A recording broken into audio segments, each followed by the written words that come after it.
Olá pessoal, muito bom estar aqui com você. Meu nome é Igor Miguel, sou pastor na Igreja Esperança em Belo Horizonte, sou teólogo, sou licenciado em Pedagogia pela Universidade do Estado de Minas Gerais, mestre em Hebraico pela Universidade de São Paulo, sou doutorando em Educação pela PUC Minas e é um prazer muito grande estar com você nessa aula do curso Convergência, tratando desse tema que para nós é riquíssimo, pois fala a respeito da natureza de Deus e de quem Deus é. Nós vamos ter 8 aulas. Eu vou aqui apresentar para você os temas que nós teremos em cada uma delas. Nessa primeira aula, nós vamos falar sobre a natureza divina da Trindade. Na aula 2, vamos falar sobre a relação do Deus triuno com a criação. Na aula 3, nós vamos falar sobre a triunidade de Deus. Na aula 4, vamos explorar um pouco aquele tema que nós chamamos de teodrama, ou a Trindade teodramática. Vamos falar sobre a tripessoalidade da Trindade na aula 5. Na aula 6, vamos falar da ação do Filho no drama divino. Na aula 7, o papel do Espírito Santo. E na aula 8, a unidade dos filhos de Deus. Eu espero que você tire o máximo proveito. Esse é um tema muito caro para nós cristãos e, claro, diz respeito à nossa relação com Deus, a maneira como Deus nos reconciliou com Ele. Eu espero que você tire o máximo proveito. Lembre-se, essa é uma videoaula. Então, em qualquer momento, você pode dar um pause, você pode voltar, você pode reduzir a velocidade com que eu estou falando ou acelerar. Vai muito aí do seu estilo de aprendizagem. Então, fique à vontade para fazer isso. Mas se lembre, essa é uma aula que você pode reduzir a velocidade, você pode controlar e torná-la mais agradável para você tirar o máximo proveito. Recomendo que você também faça anotações pontuais apenas naquilo que você achar que é relevante para a sua vida pessoal, seu ministério, sua caminhada com Deus.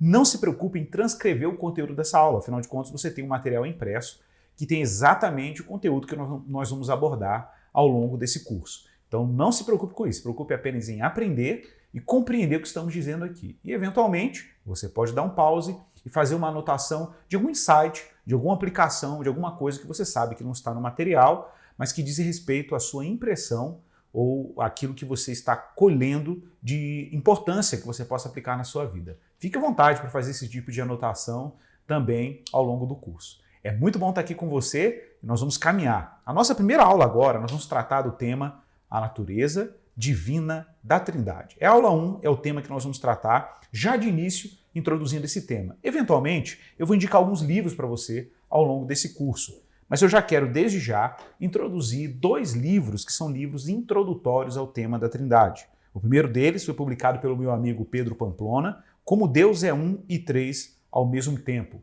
Uma coleção muito pequena, né? Um livro muito pequeno, mas muito introdutório, mas ele é extremamente importante para você que quer ensinar a Trindade ou quer compreender a Trindade na sua forma mais básica. Foi publicado pela Thomas Nelson Brasil, você pode adquirir aí na Amazon. O Pedro fez um trabalho excelente, é uma obra pequena intencionalmente, para ser simples, objetiva, mas muito precisa também quanto ao tema da Trindade. Outra obra que eu recomendaria é um livro que não é também introdutório, um pouco mais extenso, mas é um livro que trata de uma dimensão prática da dinâmica da Trindade, que é o livro do Michael Reeves, Deleitando-se na Trindade, uma introdução à fé cristã. Esse livro é maravilhoso, da editora Monergismo, indispensável para qualquer pessoa que queira avançar, né, ou pelo menos se familiarizar com o tema da Trindade. Afinal de contas, é um tema distintivo da fé cristã e por isso é indispensável.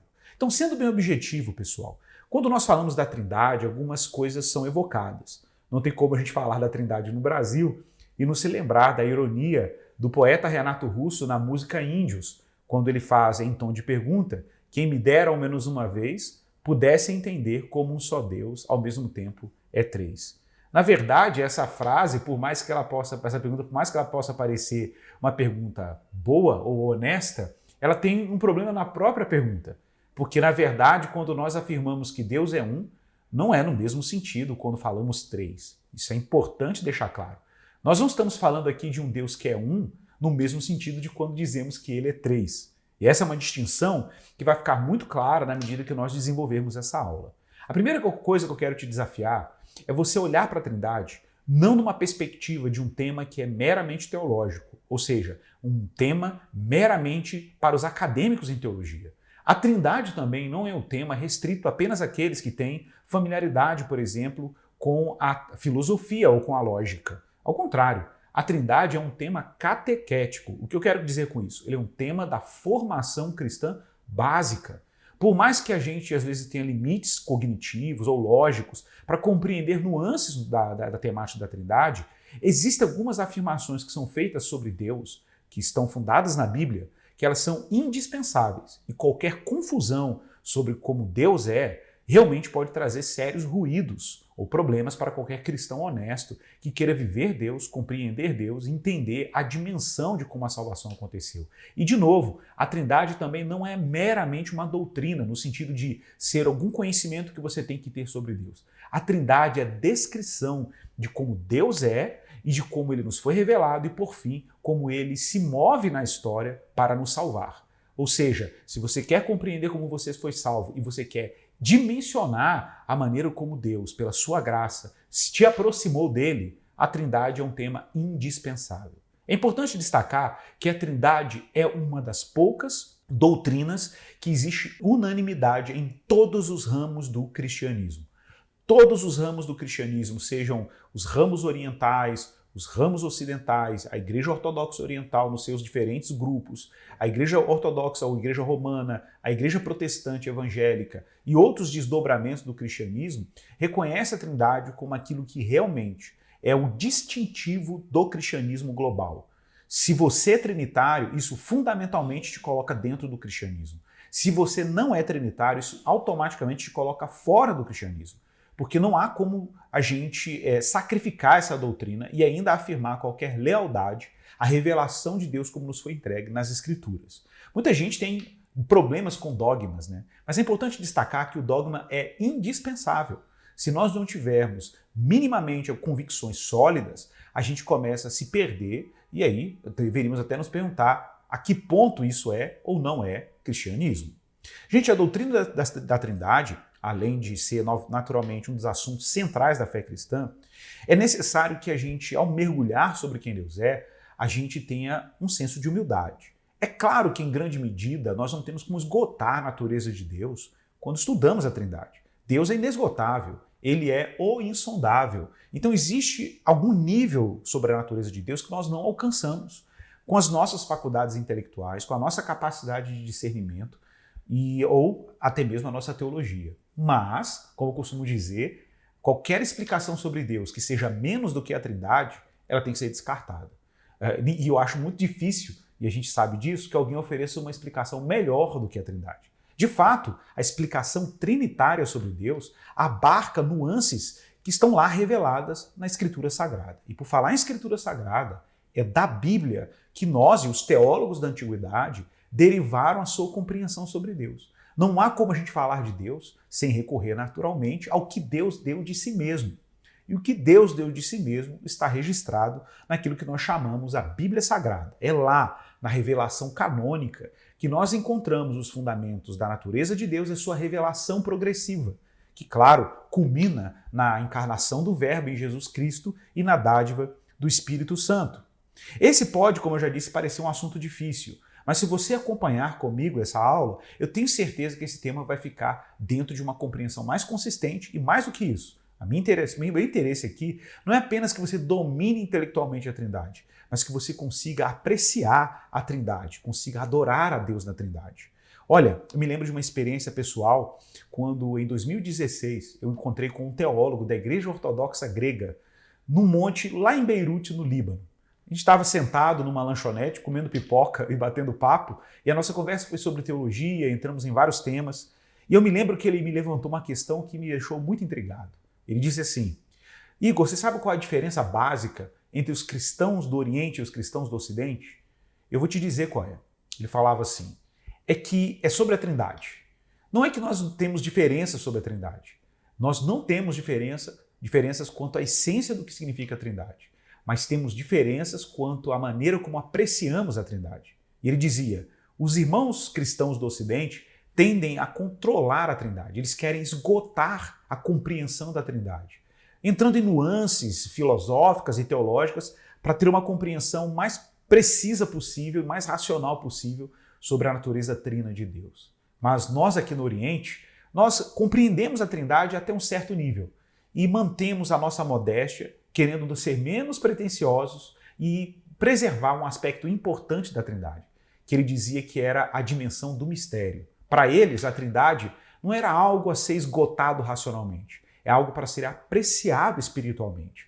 Então, irmãos, atenção para isso. Quando falamos da Trindade, nós temos uma dimensão que ela precisa ser compreendida assim. Nisso, os nossos irmãos do Ocidente estão certos. Claro, o que eles não estão certos talvez seja na ênfase e na pretensão de querer esgotar a Trindade. Tem um nível que nós não alcançamos. Por outro lado, os nossos irmãos orientais estão certos ao criar uma distância segura e manter uma humildade e olharem para a Trindade numa perspectiva da doxologia, da adoração, e não querendo esgotar o tema. Claro, com isso também nós podemos cair no erro de achar que nada é possível ser compreendido na Trindade, o que não é verdade. Deus deu algo de si, e esse algo de si pode ser sim compreendido, acolhido e confessado pela Igreja cristã. É verdade que o tema da Trindade, o nome Trindade, é verdade, o nome Trindade não aparece na Bíblia.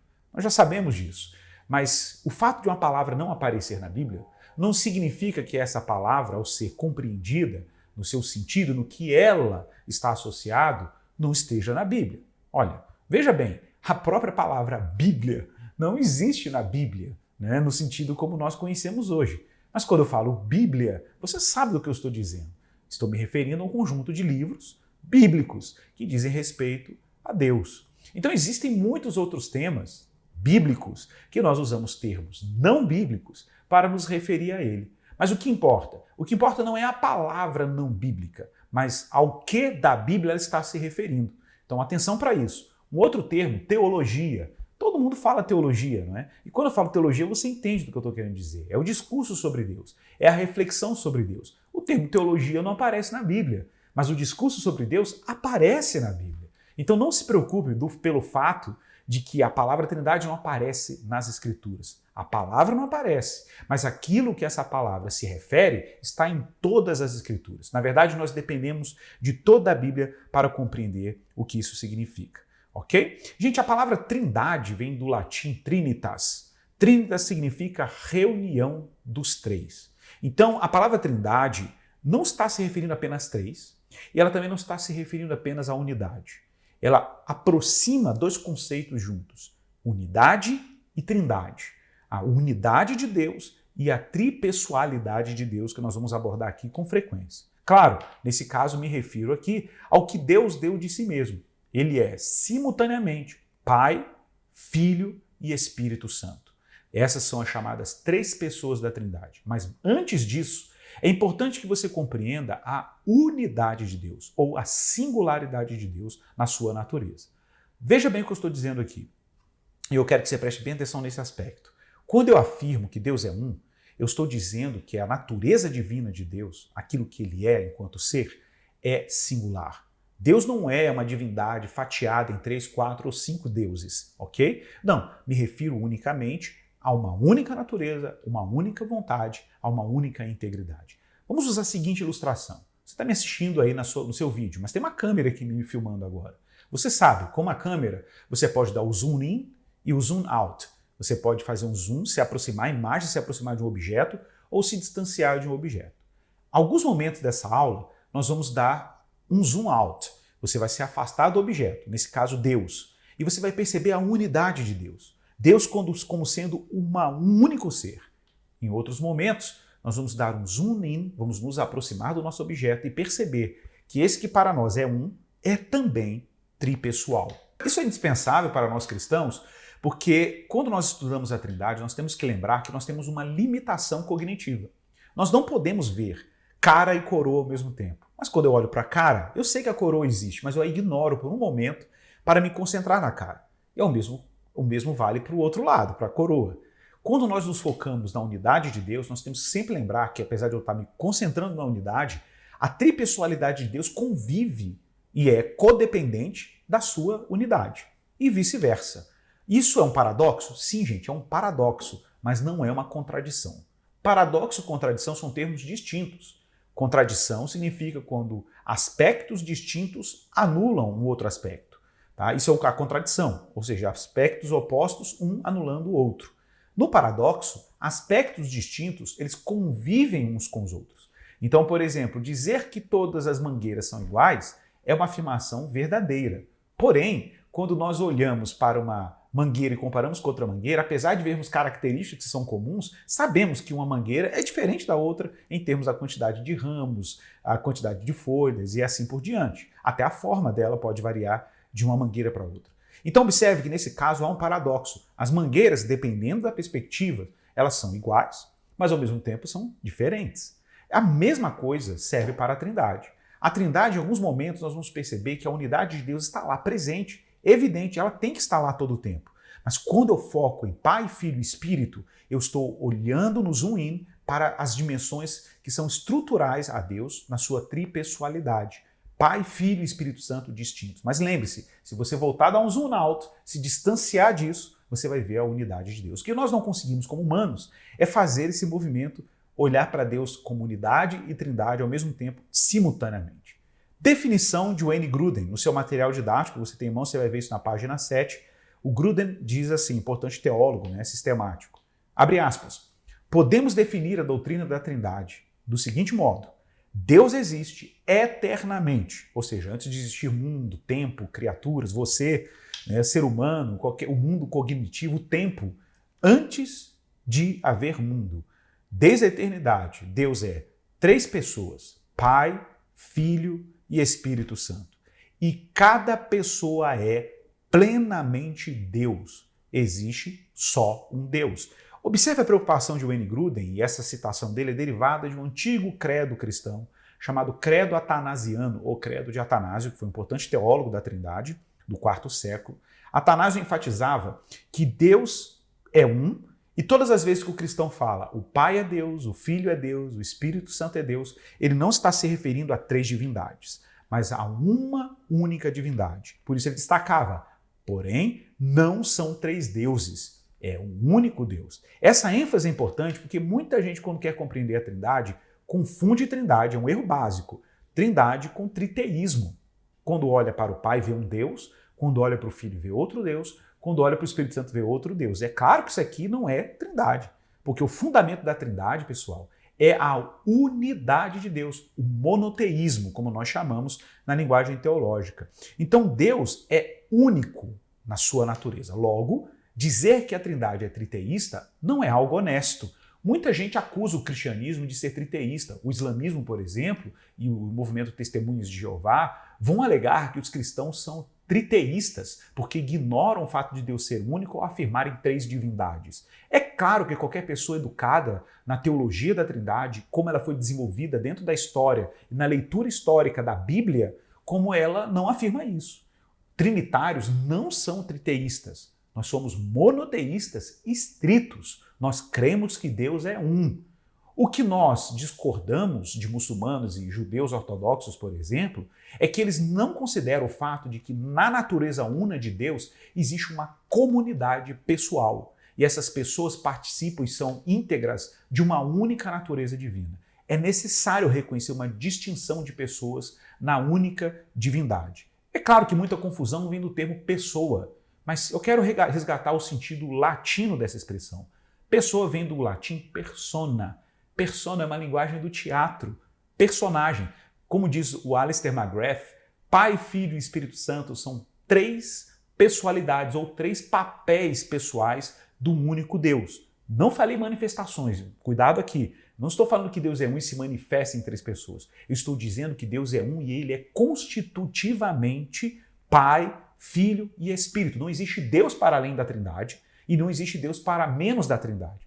Não existe Deus para além da constituição Pai, Filho e Espírito Santo de forma pessoal, como cada uma dessas pessoas compartilham de uma única e exclusiva natureza. Eu vou te mostrar uma imagem agora que eu acho que vai ilustrar bem o que você está ouvindo aí. Essa imagem que você está vendo, nós chamamos ela de escudo de Atanásio. Não porque o Atanásio fez esse escudo, mas porque ele ilustra bem o que significa a Trindade de uma forma bem didática. Olhe com atenção para esse gráfico. Veja que ele descreve em cada um desses cantos do triângulo, o nome do Pai, o Filho e o Espírito Santo. Mas veja que essa totalidade para a qual você está observando, ela se constitui num centro. Esse centro é Deus. Ou, como a gente pudesse usar o termo aí do Antigo Testamento, Yahvé. ok? Ou o tetragrama, Yud, Re, Vav, Re, né? Que foi traduzido como Yavé, Jeová, Jeová, que são traduções super questionáveis, porque o tetragrama, os 4 nomes, 4 letras do nome de Deus, elas são impronunciáveis, não são vocalizadas, então é difícil você traduzir. Mas a Bíblia geralmente traduz como Senhor, como Yavé, Javé, e aí Jeová, e aí tem outras expressões. Então ali no meio é o Deus de Israel, sim, o Deus de Abraão, Isaac e Jacó, como nós conhecemos no Antigo Testamento. Esse Deus que é único, como está em Deuteronômio 6,4, ouve Israel, o Senhor nosso Deus é o único Senhor, ele é, ao mesmo tempo que está ali, Deus é um, ele é, em termos da sua pessoa, Pai, Filho e Espírito Santo. Se você tirar Pai, Filho e Espírito Santo, você não já está mais se referindo a Yavé, ao Deus do Antigo Testamento. Agora observe, o Pai é Deus. Olha lá a linha conectando o Pai ao termo Deus. O Pai é Deus, o Filho é Deus, o Espírito Santo é Deus. Os 3, ok, fazem parte de uma única natureza, indivisível. Portanto, é necessário, ao mesmo tempo que você reconhece que os 3 compõem e fazem parte de uma única natureza e por isso são igualmente Deus, né, há uma distinção importante entre cada uma das pessoas da Trindade. Apesar deles partilharem de uma única natureza, quanto aos seus atributos pessoais, eles são distintos. Não se pode confundir o Pai com o Filho, confundir o Filho com o Espírito e o Espírito com o Pai. Tá? Eles não podem ser confundidos quanto aos seus papéis. Essa palavra que eu falei, papéis, é muito importante. Eu não falei natureza, porque quanto à natureza é óbvio que os 3 são e participam de uma única divindade. Está lá, Deus. Mas quanto aos papéis, há uma evidente distinção e ela precisa ser preservada. O que o Pai faz não é o que o Filho faz, apesar de que eles compartilhem em algum nível, algum tipo de trabalho em comum. Mas, por exemplo, não é o Filho que se envia, o Filho é enviado ao mundo pelo Pai. A Bíblia diz isso claramente. O Filho é quem intercede ao Pai o envio do Espírito Santo, mas ele não envia o Espírito Santo sozinho, independente do Pai. O que o Espírito Santo faz em nós não é tarefa do Filho, diretamente falando. Por exemplo, nos consolar e dar testemunho do Filho é um papel exclusivamente do Espírito Santo e também não é um papel do Pai. Não é o Pai que morre na cruz do Calvário. Isso é um ponto importante da gente destacar aqui. Não é o Pai que morre na cruz do Calvário. Quem morre é o Filho.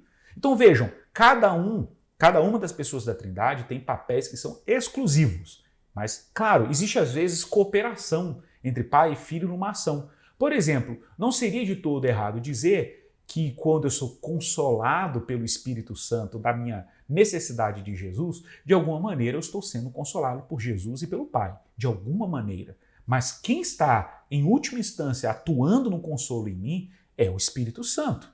Então é importante destacar isso. Em outros textos bíblicos, por exemplo, o Espírito Santo é tratado como Espírito de Cristo, porque de alguma maneira o Espírito Santo comunica a nós quem Cristo é, mas há clara distinção em cada uma das pessoas da Trindade. Olha, para você ter uma ideia, vamos começar aqui falando de Jesus, né? Vocês vão ver que é claro no Evangelho de João que no princípio era o Verbo estava com Deus, o Verbo era Deus e o Verbo estava no princípio com Deus. João 1 deixa muito claro que esse Verbo estava no princípio com Deus, mas que esse Verbo era Deus, o Logos de Deus, que é justamente o discurso divino. O Filho, que é objeto eterno do amor do Pai, estava antes de haver mundo com Deus. E, gente, isso aqui é muito sério, porque se ele estava no princípio com Deus e Deus cria o mundo, como está lá em João capítulo 1, um pouco mais para frente, e o mundo foi feito por meio dele, olha, se Jesus, que não era chamado de Jesus ainda, a gente não se refere ao Verbo de Deus antes da encarnação como Jesus, a gente chama como Filho de Deus, ou a gente chama o Verbo de Deus, o unigênito de Deus, ou Logos, ou Verbo e assim por diante. O unigênito, como João gosta de usar. O unigênito de Deus estava com Deus quando ele criou o mundo. Ora, se ele foi coparticipante com o Pai na criação do mundo, ele não é criatura. Se ele não é criatura, não existe nada antes do mundo ser criado que você possa falar que é uma criatura. Não, o que você tem é o Criador. O que você tem é Deus. Só existe divindade antes de haver mundo. Havendo temporalidade, aí sim você começa a ter criação. Olha, se tem alguma coisa que está participando com o Pai no ato criativo, e se o Espírito de Deus está pairando sobre a face das águas, evidentemente, Pai, Filho e Espírito são divinos, porque não existe nada antes da criação a não ser Deus, ok? Quando eu falo existir aqui, você entendeu o que eu quis dizer. Claro que ele é sempre existente, mas no sentido de que qualquer coisa que não é criação é divindade. Porque fora da divindade, a única coisa que existe é criação. Logo, se o Verbo estava com Deus quando o mundo foi criado, inevitavelmente ele era igualmente divino, porque não existe nada fora da criação que não seja Deus. E tudo que está fora de Deus não tem outro nome a não ser criação. Isso inclui os anjos, os demônios, as criaturas animais, plantas, o mundo material, evidentemente. Então é Jesus quem, nesse momento, advoga intercede por nós junto ao Pai. Está lá em 1 João 2,1. Meus filhinhos, escrevo-lhes estas coisas para que vocês não pequem. Se, porém, alguém pecar, temos um intercessor junto ao Pai, Jesus Cristo, o justo. Ele está lá junto ao Pai desde a eternidade e continuou depois da sua ascensão. Ok? É importante destacar isso. Mas João 14,26 também fala do Espírito Santo como um consolador, que está conosco, consolando e nos sustentando em nossa vulnerabilidade. Esse Espírito é igualmente Deus, igualmente participante da divindade. Nós vamos tratar disso também um pouco mais para frente, ok?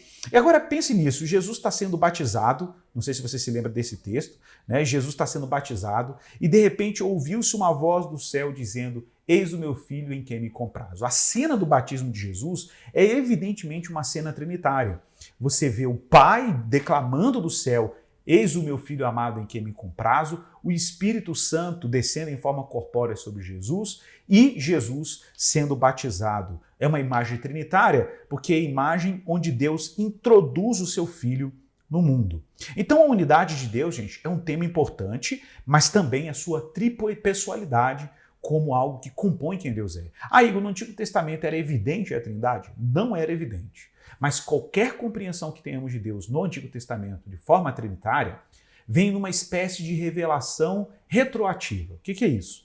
Nós hoje, por causa da revelação de Jesus e da dádiva do Espírito Santo, temos condições de olhar retroativamente para o Antigo Testamento e discernir traços trinitários no Antigo Testamento. Por exemplo, há teólogos críticos vão dizer que essa interpretação ela não é honesta exegeticamente, mas ela é totalmente consistente com o fato de que nós olhamos para a Escritura também da frente para trás. Por exemplo, quando Deus cria o mundo e diz: façamos o homem à nossa imagem e semelhança. É evidente que esse façamos, na primeira pessoa do plural, diz respeito a alguma coisa em Deus que ele não participa do ato criativo de maneira solitária. Deus não está sozinho, não existe um pai solitário fazendo e criando o mundo. A ideia do façamos evoca naturalmente a coparticipação de alguém ou alguém mais nesse ato. Um outro ponto importante é quando o próprio Deus olha para Adão e Eva sozinho no jardim e observa que Adão e Eva, apesar de estar solitário, aquilo não era bom. Por que não era bom que Adão estivesse só? Qual era o critério que Deus tinha para julgar a solidão de Adão como uma coisa difícil ou incompatível com o seu destino? Lembre-se, Deus criou o homem à sua imagem e semelhança.